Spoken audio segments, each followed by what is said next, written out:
So good evening students.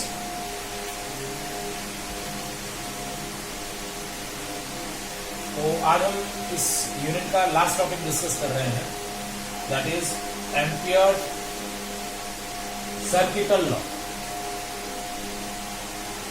ठीक है, अब देखिए जिस तरीके से हमने इलेक्ट्रिक फील्ड कैलकुलेट करने के लिए दो डिफरेंट लॉज डिस्कस किए थे, one is Coulomb's law of electrostatic and second one is Gauss law.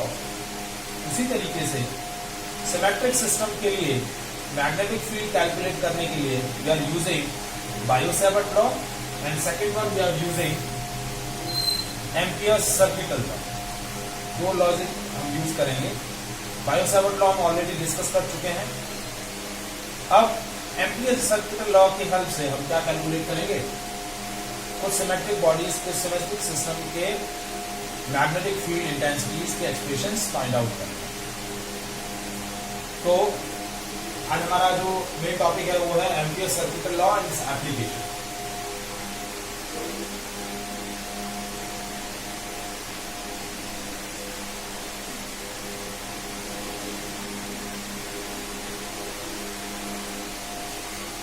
So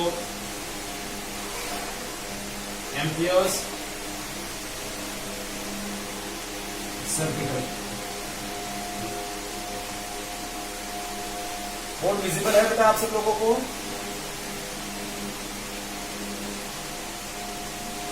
क्या कह रहे हैं?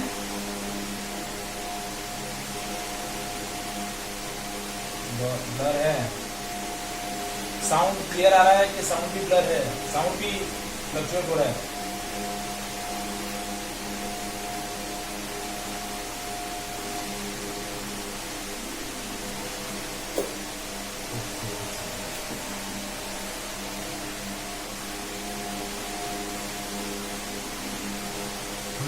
अभी कैसा है?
कैसे है विजिबिलिटी अभी?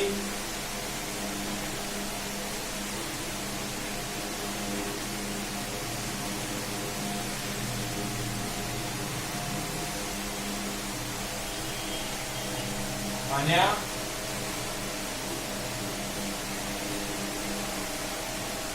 हाँ, अभी विजिबिलिटी है क्लियर?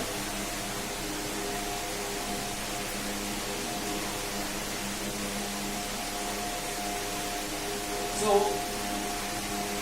आज हम डिस्कस कर रहे हैं ampere circuital law.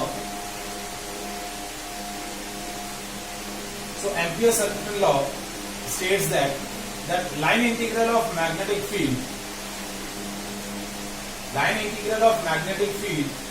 around any closed path in a vacuum is equal to mu naught times of total current threading the closed path। क्या बोल रहा है? This law states that the line integral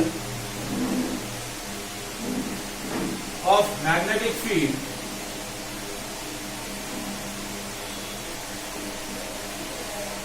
in any close path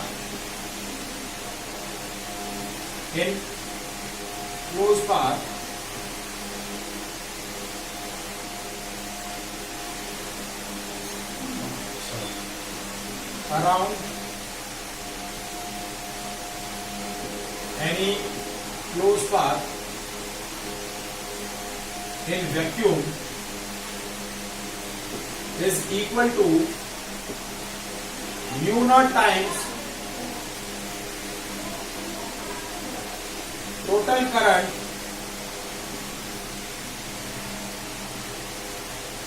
threading the closed path.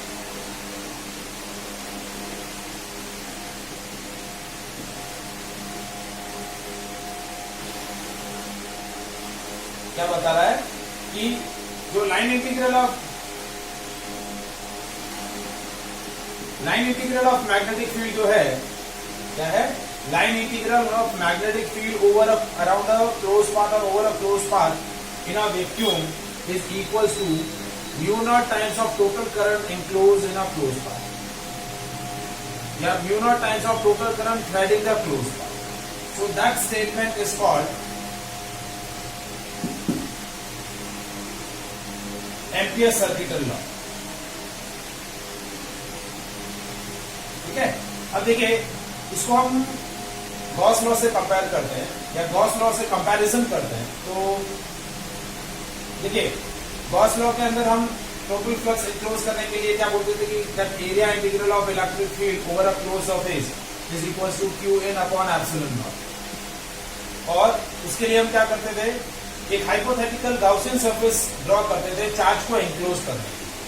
तो उसी तरीके से यहाँ पर क्लोज पाथ के अंदर करंट को इनक्लोज करने के लिए हम ये क्या करेंगे, hypothetical close surface hypothetical close path enclose करेंगे और वो हाइपोथेटिकल क्लोज पाथ क्या बोला जाएगा, एम्पीरियन पाथ। क्या बोला जाएगा, empyrean path. And the result is independent of size and shape of that empyrean path. जिस तरीके से आपका total flux including a closed surface never depends on the shape and size of the close surface, कि close surface के shape size पर आपका electric flux depend नहीं करता है। उसी तरीके से line integral of magnetic field over a closed surface is never depends on the shape and size of the close surface. आपका जो क्लोज पाथ है या जो क्लोज सरफेस है उसका शेप और साइज कैसा है उस पर यह रिजल्ट डिपेंड नहीं करता। So this result is independent of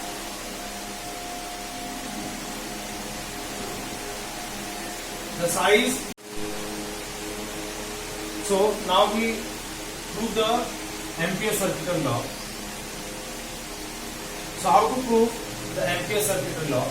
So to prove the Ampere's circuital law, we are determine the magnetic field intensity due to a long straight current carrying conductor at a point P, which is a distance r from that wire.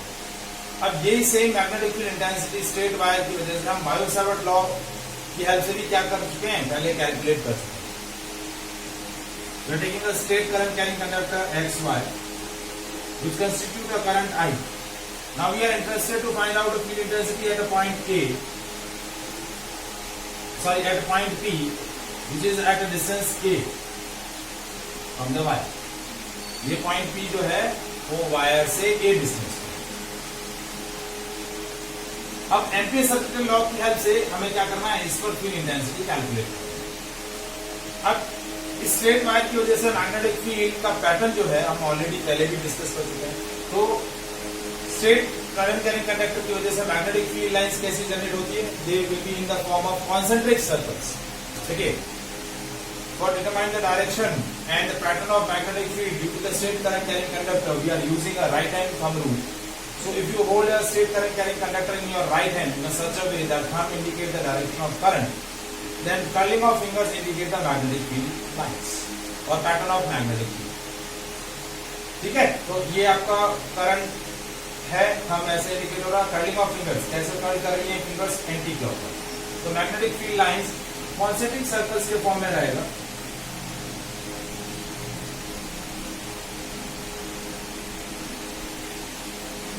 कैसा रहेगा, concentric circles के form में रहेगा।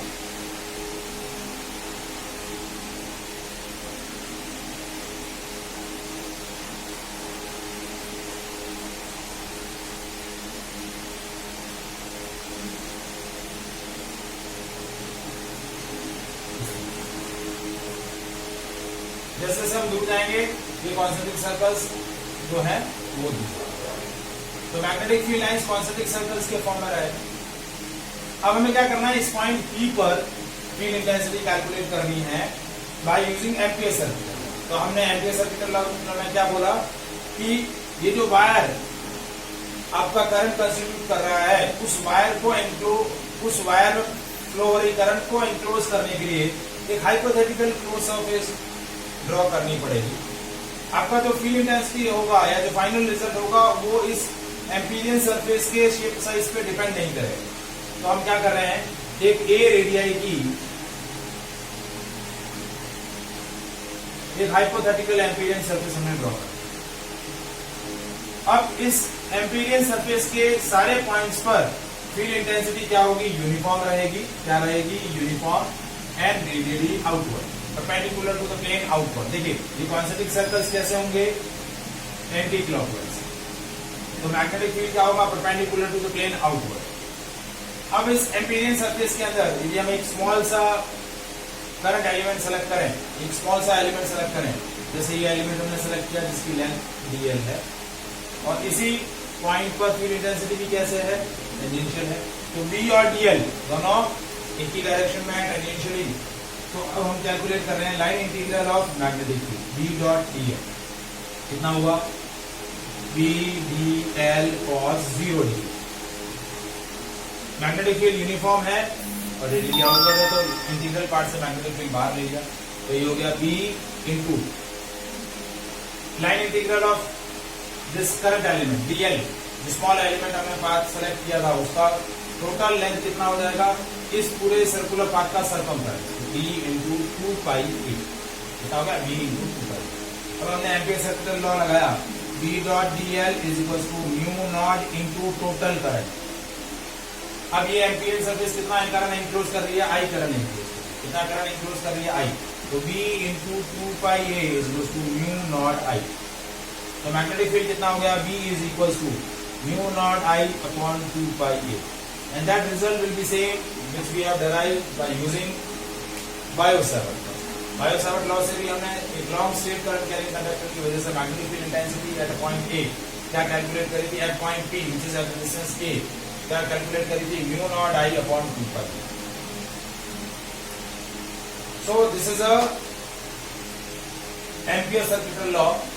By using this law, we determine the magnetic field intensity due to the symmetric system. Symmetric objects के लिए हम magnetic field intensity calculate कर सकते हैं। बायो-सावर्ट लॉ से भी कर सकते हैं और दूसरा Ampere circuital law से भी कर सकते हैं।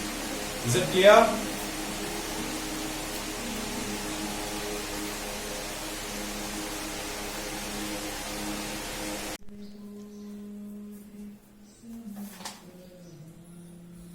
Good morning students. तो कल हमने शाम को डिस्कस किया था एम्पियर सर्किटल लॉ, तो उसी की एप्लीकेशन आज हम डिस्कस कर रहे हैं। Magnetic field due to long cylindrical wire at a point which is outside the wire और at a point which is inside the wire. So we are magnetic field due to long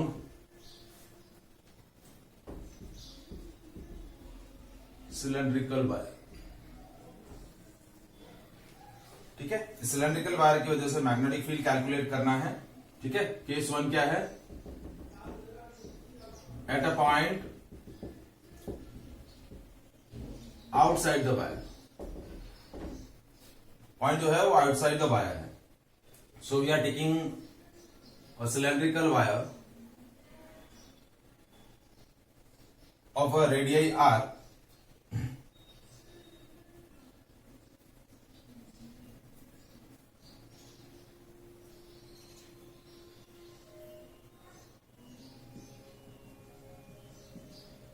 ठीक है, ये radius आपको क्या दे रखी है, r, capital R दे रखा है। ठीक है, now this wire constitute a current of magnitude capital I। अब इस वायर से क्या कर रही है, I करंट फ्लो कर रही है। It constitute a current of magnitude I।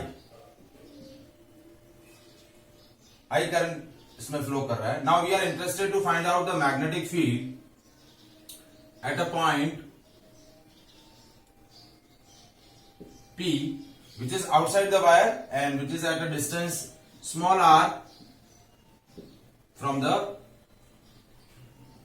center of the wire. ठीक है, हमारा जो फर्स्ट केस है वो है small r is bigger than capital R. ठीक है, और ये जो पॉइंट है ये r डिस्टेंस पे. So to determine the field at point P, first we enclose the current constituted by the cylindrical wire. तो सबसे पहले हम क्या करेंगे, ये वायर जितना करंट क्या कर रहा है, कंटेन कर रहा है, उसको एंक्लोज करने के लिए हम क्या करेंगे, एक हाइपोथेटिकल एम्पीरियन सरफेस क्या करेंगे, ड्रॉ करेंगे. क्या करेंगे, hypothetical Amperian Gaussian surface. So we are taking a circular Ampérian surface of radius small r.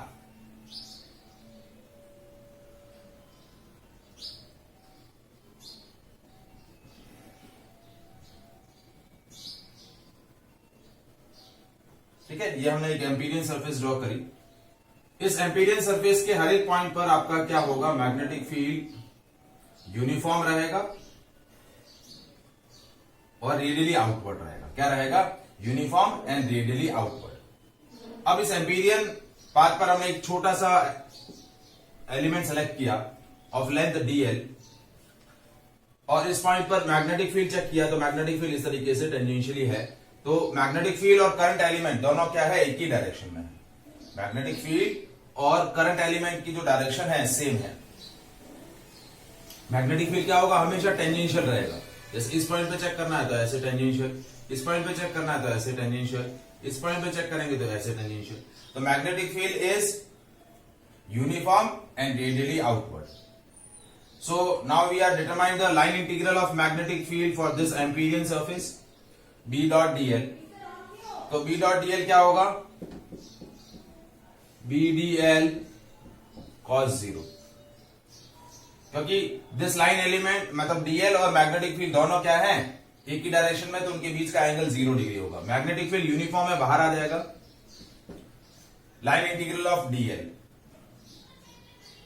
अब ये जो एम्पीरियन सरफेस हमने ड्रॉ करी है, इसकी रेडियस r है, सर्कुलर एम्पीरियन सरफेस है, तो इसकी टोटल लेंथ क्या हो जाएगी, इसका सर्कमफेरेंस, तो that is b into 2 pi r.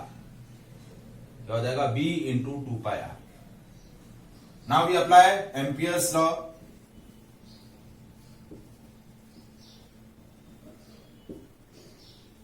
B dot dl is equals to mu naught into total current enclosed by Ampérian surface. So B into 2 pi r is equals to mu naught I. तो magnetic field क्या हो जाएगा, mu naught I upon 2 pi r. So that is a magnetic field at a point P which is outside the cylindrical wire. और इसमें relation क्या आ रहा है कि B जो है वो डिस्टेंस के साथ इनवर्सली प्रोपोर्शनल है. क्या है, डिस्टेंस के साथ इनवर्सली प्रोपोर्शनल है. Is it clear?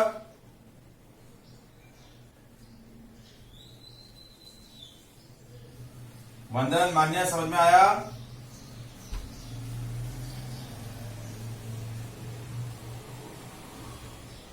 अब हम कैलकुलेट कर रहे हैं magnetic field due to the long cylindrical wire at a point inside the wire. मतलब जो स्मॉल r है this time is less than r. Point P जो है या जो हम पॉइंट ले रहे हैं वो अंदर की तरफ नहीं, अंदर की तरफ है, बाहर की तरफ नहीं है.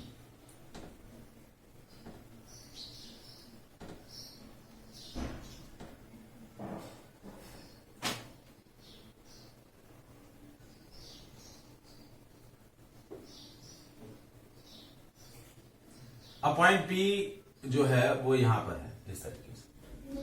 ये पॉइंट P,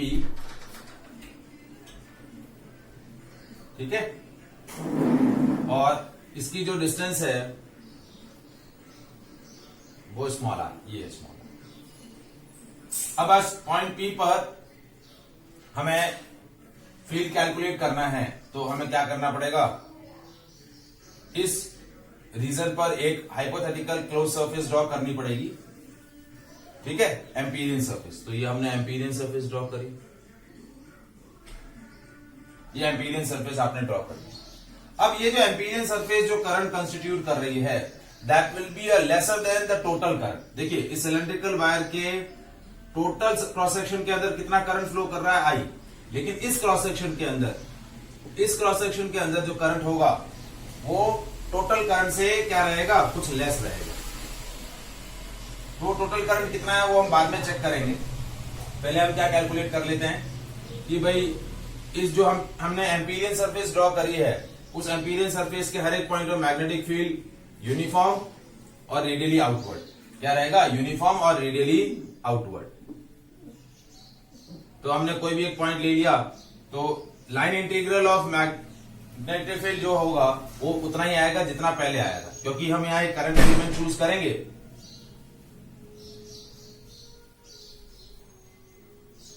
हमने एक छोटा सा एलिमेंट सेलेक्ट किया डीएल, ये डीएल लेंथ का एक एलिमेंट सेलेक्ट किया। इस पर मैग्नेटिक फील्ड इस तरीके से बाहर की तरफ है और इस तरीके से टेंजेंशियल है मैग्नेटिक फील्ड, और करंट एलिमेंट भी उसी डायरेक्शन में है। करंट एलिमेंट और मैग्नेटिक फील्ड दोनों उसी डायरेक्शन में है। तो line integral of magnetic field जो आएगा वो आएगा बी डी एल कॉस 0, ठीक है। तो इसकी वैल्यू कितनी आएगी, b इंटू 2πr। इस बार r का वैल्यू जो है कैपिटल R से छोटा है, लेकिन जो line integral of magnetic field आएगा वो इतना ही आएगा, b इंटू 2πr। अब the total current enclosed bye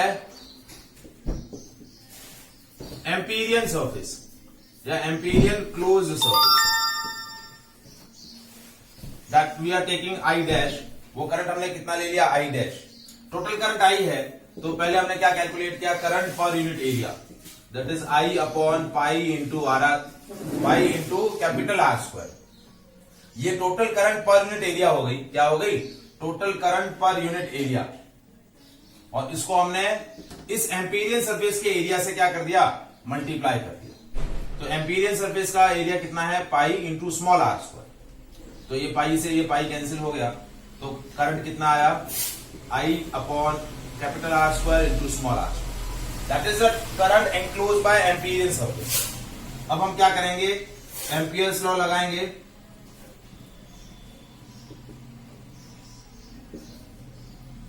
B dot dl is equals to mu naught into total current. So B into 2πr that is equals to mu naught I dash, क्योंकि इस surface के अंदर कितना current enclose है, I dash. So B into 2πr is equals to mu naught into I upon capital R square into small r square. ये R से ये R cancel हो गया, ठीक है। तो मैग्नेटिक फील्ड आया at point P which is inside, that is mu naught I upon 2 pi capital R square into R। ये इनसाइड पॉइंट पर है। तो यहां देखिए मैग्नेटिक फील्ड जो है वो डिस्टेंस के साथ डायरेक्टली प्रोपोर्शनल है। क्या है, डायरेक्टली प्रोपोर्शनल। तो आउटसाइड पॉइंट पर वो डिस्टेंस के साथ इनवर्सली प्रोपोर्शनल था, इनसाइड पॉइंट पर वो क्या होगा, मैग्नेटिक फील्ड के डायरेक्टली प्रोपोर्शनल रहेगा। देखिए जो हमने इनसाइड जो एम्पीरियन सरफेस ड्रॉ करी, उसमें जो एम्पीरियन सरफेस के थ्रू जो करंट एनक्लोज हुआ वो टोटल करंट से कुछ कम होगा। तो if I am plotting a graph between magnetic field and distance, तो इनसाइड तो मैग्नेटिक फील्ड जो है वो डिस्टेंस के साथ डायरेक्टली प्रोपोर्शनल है, तो स्ट्रेट लाइन आ जाएगा, फिर इनवर्सली प्रोपोर्शनल है, तो इस तरीके से एक्सपोनेंशियल आ जाएगा। So B is directly proportional to R, B is inversely proportional to R. और ये जो डिस्टेंस है R is equals to capital R. So that is a variation of magnetic field with the distance. Is it clear?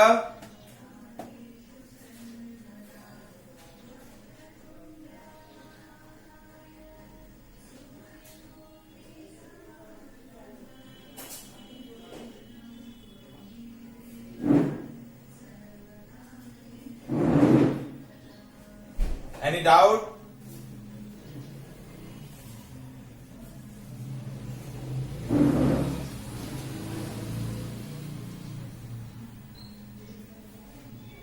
वंदन, मान्या,